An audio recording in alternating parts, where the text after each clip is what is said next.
Welcome to our Saga Spirit of Adventure naming ceremony and cruise ship tour. In this video we give you a glimpse of what the Saga brand has to offer, starting with their chauffeur service and then going through to a tour of their wonderful new ship, the Spirit of Adventure. So Saga, for those of you that don't know anything about Saga, Saga is a cruise company, a British cruise company that cater for the over 50s, and we're well in that now, aren't we, Paulie Morgan? I wouldn't say we're well into it, but we're the right side of 50. The right side of 50. We're the right side of 50 as far as Saga is concerned. Yes. So you can get on there if you're 40, if you are travelling with someone who's over 50. But otherwise, this is how I get on there. Yes, but otherwise, it's aimed totally at that market. So Saga have two ships. Spirit of Discovery, which was christened, wasn't 2 years ago, and has been cruising, well, before and after the pandemic, and we were lucky enough to stay on that ship, which was stunning. We'll put some links in the video here so you can see that ship too. But today's video is all about their brand new ship, the Spirit of Adventure, and we were asked to if we would like to join the ship in Portsmouth for the naming ceremony and have a tour of the ship and have some lunch. So as soon as we got the email, we were very excited, weren't we, Paul? Yes, indeed, yeah. And jumped at the opportunity. First time a ship's ever been christened in Portsmouth too, because a lot of the ships out of the UK go from Southampton on the south coast and Dover. But so this was exciting too. So we're part of history, aren't we now, Paulie Morgan? Definitely, yeah. So let's start off with the services that Saga provide. And one of the first things that they provide is they pick you up from your door and take you to the ship. Isn't that right? They do. I just wonder where you Well, I think this is just... well, Paul will explain about our experience that we just had, which was fantastic. I think the wonderful thing about the chauffeur service is you feel that the moment you go out your front door, you can start to relax because your holiday's already started, because your work is done. There is a mileage limit, which I believe is 250 miles. It is, yeah. But we saw the fleet of vehicles they operate. They're all very beautiful, Mercedes or VW. Yeah, really comfortable. They're like minibuses, but they haven't got lots of seats in. They're like 6-seaters, so there's loads and loads of room. Yeah. All leather interiors, all air conditioning front and rear. Yeah. So you start your cruise in luxury from the moment you walk out your door, which we loved. We had a lovely driver called Stuart, who was we had a great chat with him all the way down to Portsmouth, which took us a couple of hours. And he rang you, didn't he, 2 days beforehand, just to introduce himself and say hi? I thought it was a wind-up. I answered the phone, it was a number I didn't recognise. Hello, my name's Stuart, I'm your chauffeur. I'll be picking you up Monday. Really? So that's a really genius touch of Saga, and it was fabulous, wasn't it? And straight down, straight to the port. Yeah, so as soon as we got to Portsmouth Port, we've never been there before, so that was a new experience for us. It is obviously a working port, and as soon as we got to the terminal, well, everything was just smooth, wasn't it? Yeah. It was smooth. It looks like a brand new terminal, doesn't it? It looks like a brand. So we were shown in. We met our fellow travel bloggers, Emma and Marcus, which was lovely. It was great to catch up with some of the cruise community after we haven't been able to for so long. So that's Emma Cruises and Sparks, Marcus. So make sure you're following those two. And we were taken straight through to the reception desk. We then had to do a lateral flow test, and it was all done just seamlessly, wasn't it? It was very, very good. Now at Portsmouth, you can walk to the terminal, but they do offer shuttle buses. So we jumped on a shuttle bus and we were taken straight to the Spirit of Adventure, which was just, how many minutes? Well, Three, I'm going to say. 4 minutes. And so we had arrived at the ship, ready for the naming ceremony. Right, so let's talk about the naming ceremony, which was pretty special, wasn't it? It was lovely. Only our second ever naming ceremony, the first one being the Spirit of Discovery, Saga's first brand new ship, and this is easy for me to say, Spirit of Discovery's sister ship, Spirit of Adventure. It was a more low-key event because last time they had a big garden party and it was, hundreds of people, but unfortunately due to COVID, the numbers were restricted, so it made us feel even a bit more privileged to be there, really, to be fair. Yeah, but we're very lucky. Yes, all very nicely laid out on the quayside next to the ship. Lots of bubbles. Lots of bubbles. Carole's all excited about the bubbles and some canopies. The CEO, Nick Stace, did a lot of talking, along with the ship was blessed by the Dean of Portsmouth, wasn't it? Yeah. The captain spoke, and the godmother, who is Inga J. Kennedy, she's the head of, or just retired head of the Royal Navy Medical Services, which she's just done 40 years service, which I could totally relate to because I've just done 36. So she beat me by 4.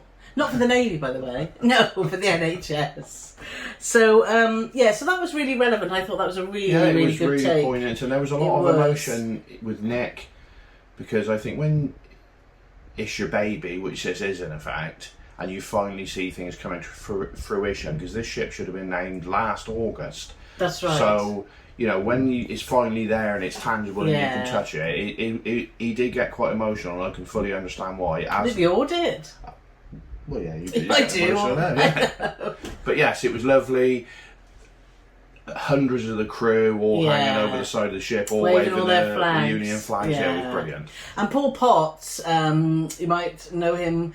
You will if you're British. He's Britain's Got Talent, wasn't it? He won. He won, yeah. And he did a fabulous rendition of the national anthem, which was really moving. It was. It was.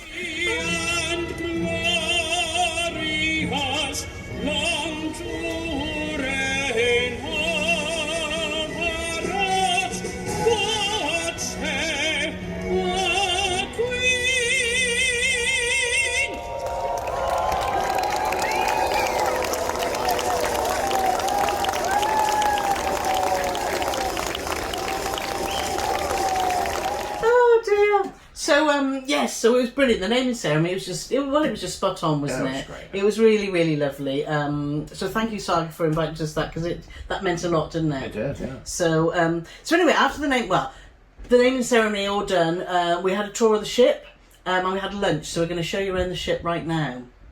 So let's start off with talking about Spirit of Adventure's dining options. And for a ship that just holds 999 passengers, there's a lot, isn't there, Paul? Oh, there's loads, yeah. We were privileged to have lunch in the dining room, which is the main dining area, which was just beautiful, wasn't it? Oh, yeah. Yeah, pretty, real pretty ship. Our food was just spectacular, wasn't it? So our meal, we had this magnificent prawn cocktail, wasn't it, with the biggest prawns we've ever seen. And we'll put some pictures on here and show you, because words cannot describe it. How big these prawns are. We also had soup. You had beef oxtail, wasn't it? It was oxtail consommé. And I had black truffle potato soup, and it was just awesome. And then the mains come, and we both had beef. I had mine medium well, you had yours medium, and they were both just cooked to perfection. It was just, it was wrapped in bacon and a little bit of cheese, wasn't it, and wilted spinach. My mouth's watering just talking about it. It was just... I wondered what the green stuff was on the top. No, I know it's wilted spinach. It was spectacular. And for dessert, we both chose the chilled bitter chocolate fondant, and it was just amazing. It's fondant. Don't you say fondant funny? Fondant. Fondant. But it was like chocolate art. Yeah. It was like chocolate fondant.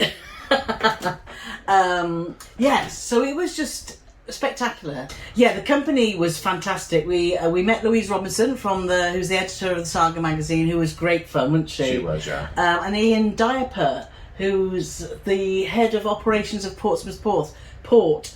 And he was really interesting to talk to, isn't he? So obviously a very, very busy man. So so the company was superb, the food was superb, and what more to say about the dining room? The service was superb. Oh, the service. Well, their staff, they seem to be the creme de la creme, don't they? Yeah. So that's the dining room. So let's talk about the other options on board. They're the first ship at sea to have a Nepalese specialty restaurant called Kukuri. Now that pronunciation is open to interpretation. We're not under. Kukuri? I thought you said when well, it's spelt that way. When they first said what it was called, I thought you said it was called cookery, but I think it's kukuri. Yeah. But yes, but it's all K's rather than C's. But you'll see the menu here. It looks absolutely fantastic. There's also an Amalfi restaurant, which obviously, as you probably guessed, it specialises in Italian. And they also have a supper club, which is like a sort of jazz club come entertainment venue in the evening, where you have dinner with obviously a cabaret and live music.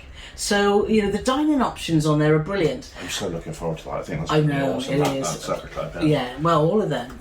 Well, I just think I've never had a proper 3-course meal while being entertained at the same time. No. So, and I suppose sitting with our tray on our lap watching the telly doesn't count, does it really? No, we're booked, which we forgot to mention prior to being invited on this this lovely name and ceremony day. We have booked on the Spirit Adventure for November, and we're going with your dad and brother, aren't we? Yeah. So we're really, really excited to look around the ship, and this has made us even more excited. Yes. But back to food. So as well as all those that we've just mentioned, there's also the Grill and Veranda, which is a more relaxed, informal area to dine, where you it's got big windows, hasn't it? It's got great views. It leads out to the veranda, which is another area where you can sit and eat, or even have your breakfast. It was just a beautiful, beautiful area.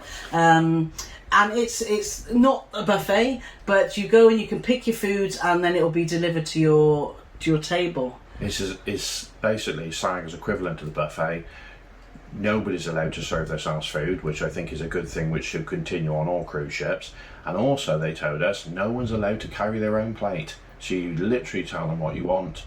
You go to your table, whether you be inside or outside, and your food is brought directly to you. And if you don't fancy anything that's on at the grill, they will also serve what's in the dining room. So they will serve whatever you want. I think Saga will deliver, won't they? I think it's whatever you want, wherever you want. Yes, it seems that way, doesn't it? So that's the dining on board. Right, so following dining, let's talk to you all about bars and entertainment on the Spirit of Adventure.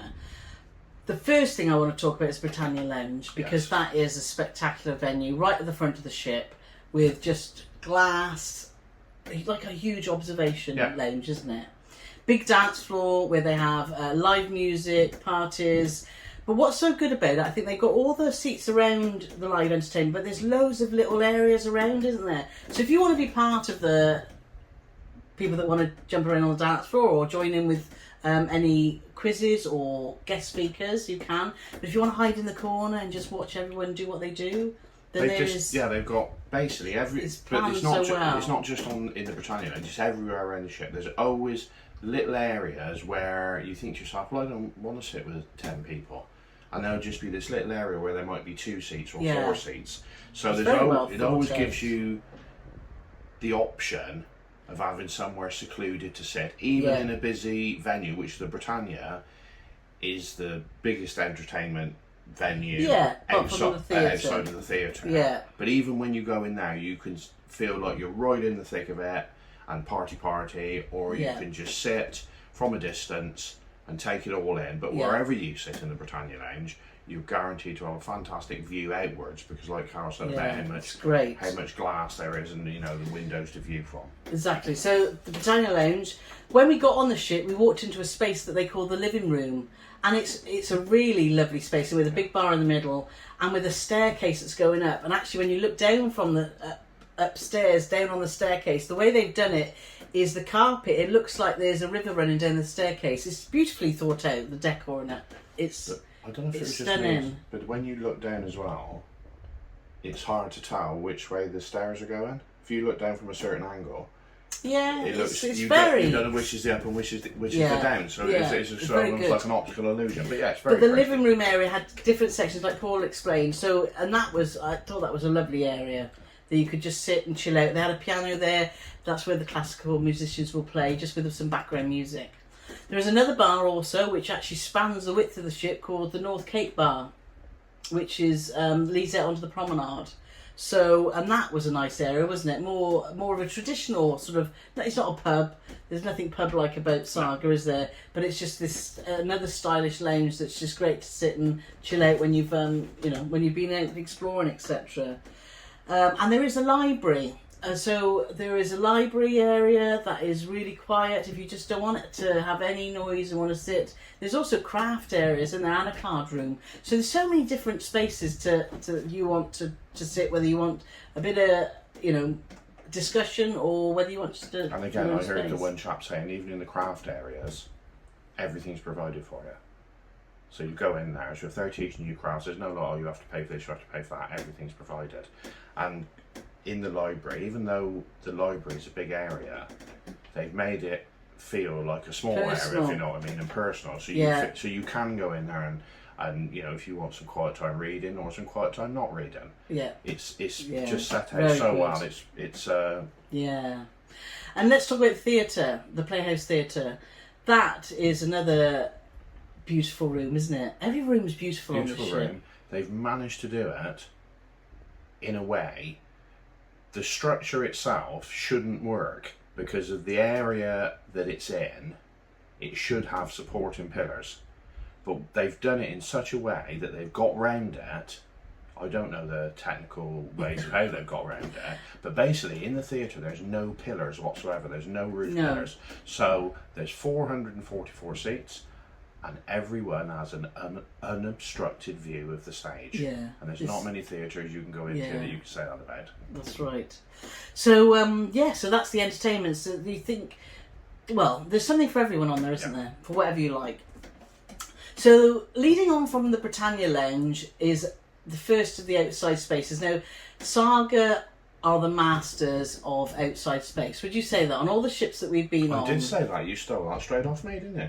When did you say that? Yesterday when I was writing that blog. Well, they are. Because at the front, you've got full views of the front of the ship. So you can come out of the Britannia Lounge and there you see the front of the ship. Yeah. The back of the ship is just one of the best afts that we've ever seen, isn't it? Everybody knows Carole loves an aft. I do love an aft. And it's a tiered aft, so there's plenty of sitting area. And right at the bottom, they've got what they call the terrace, which is a tea and coffee area where you can just sit. And you're so close to the wake, aren't you? You're not 16 floors up. It's just a perfect place to sit.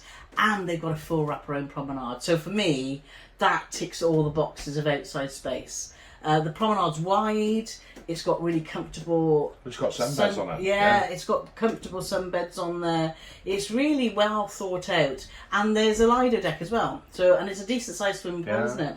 But it's almost like they made the promenade just for you. I know. Maybe they should call it Carole's promenade. No. You've been a little bit hopeful. I know. So I think that's all the outside spaces, isn't it, that I can think of? I mean, that's plenty, isn't it? That's... I cut you short a bit on the Lido, but that is a lovely area. It is. It's a reasonable sized pool for the size of the ship. It's a big pool, but it's a nice sized pool. There's plenty of sunbeds.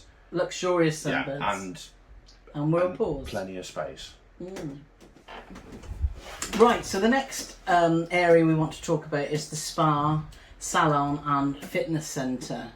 Now, spa, as soon as you walked in, it was just like, oh my god, this just looks like a place that we want to spend some time. We do like to have a bit of a soak from time to time, don't we, Paulie Morgan? We do. So they got I can't imagine that Saga's going to use... If you fancy a bit of a soak, come to this. But they've got this fantastic hydrotherapy pool, which is really big, isn't it? That's massive, yeah. And it looks just a fabulous place with comfortable seats. It just looked a really chilled out place to be, didn't it? I think. And they also had, which this may mean something to you, may mean nothing to you, but I've never experienced before. They've got two saunas. They've got a traditional sauna, and they've got an infrared sauna.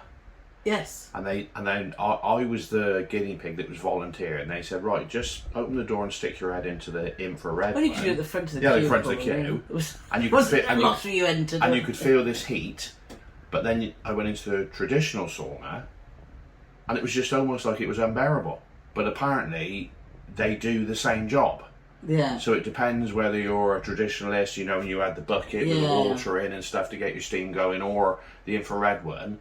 But they also had a steam room. Didn't they? So and they've also got a salon. So if you wanted your hair done while you're there, and I put the prices up because I was really surprised at how reasonable. Cruise ships are notorious for being quite expensive when it comes to treatments and things. And as you can see, if you wanted your hair chopped, Paulie, it cost you £20. and if I wanted mine blow dried and stuff, it would be £29. And that also applies. I know already in November. I love a deep body massage. Deep tissue massage is That's what you're looking for. I was getting quite concerned where you were going with that. I know. So, and I looked at the price list, and actually, it's really reasonable. It's £75 for a massage, which cruise ship prices. That's cheap.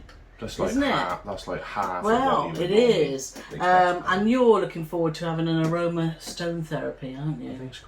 You've always wanted to do the hot stones. Yeah. But anyway, we digress. It's But just to say that it's very reasonable. And one thing Saga promise is they will not do the hard sell afterwards, because that's what's put me off cruise ship spas and beauty salons, because you always get the hard sell like with all the products. The first 3 days on any cruise seems to be trying to avoid all the staff that have been trying to target you to sell you things, from drinks packages to spa treatments. But the last thing you want when you've had a most relaxing massage, you're feeling so relaxed, and then you feel stressed when you come out of there because you've had to try. I don't want anything, thank you. I just wanted my massage. So Saga promised that there will be no hard sell. So I think that's brilliant. So we're looking forward to that, aren't we? And going back to like everything else that's included in your fare, you have to pay for treatments, but use of the spa and everything in there is all included in your fare. So if you don't want any treatments at all, but you can use the spa day in, day out. Anytime you want. And you'll never get charged a penny. Yeah, brilliant. So we're looking forward to that, aren't we? Yeah. So the last thing we want to talk to you is about cabins. Now, because there was quite not a huge group of us, but because time was a little bit difficult because of the name and ceremony and everything, we had a very, very quick look into the different types of cabins on board. And as of the Spirit of Discovery, they were plush and luxurious and everything that we expected. Yeah. So we will put some photos up here. They're all balcony cabins. They have over 100 single cabins, and they obviously have your guaranteed balcony, which is that's what we've chose to book, up to luxurious suites that go to about 800 square feet. The one suite we walked around was just mad, wasn't it? It was ridiculous. It was just a way out of our price range, unfortunately. But I will put a link in here to our Spirit of Discovery cabin tours, just to give you an idea. The decor is slightly different, but actually the cabins are very similar. They but are the one very thing similar. that they've said to us is every cabin on the ship is slightly different. Yes. Right, but apparently they've all got a tiny little difference. Yeah. So no two cabins are the same. Yeah, but they were lovely. But they were all beautiful. And when we stayed on the Spirit of Discovery, it was so comfortable, wasn't it? Well, he said to us, he said, well, what we'll do first, we'll go to the worst cabin on the ship. And we walked in there and we thought, if this is the worst cabin on the ship, well, it doesn't matter, because I'd stay here for a month and it wouldn't bother me. So that's our little sort of whistle-stop tour of the Spirit of Adventure. We had a fantastic day. We want to say again, thank you so much, Saga, for inviting us. We felt very privileged to be there, didn't we? Yeah. We're so excited about getting on the ship in November. So if you want to know more about Saga, make sure you hit that subscribe button, because we're going to be doing daily vlogs when we're on board to show you exactly what it's like cruising with Saga. And we can't wait for that. No, looking forward to it. So thanks so much for watching. We've been Paul and Carole Love to Travel, and we'll catch you again soon.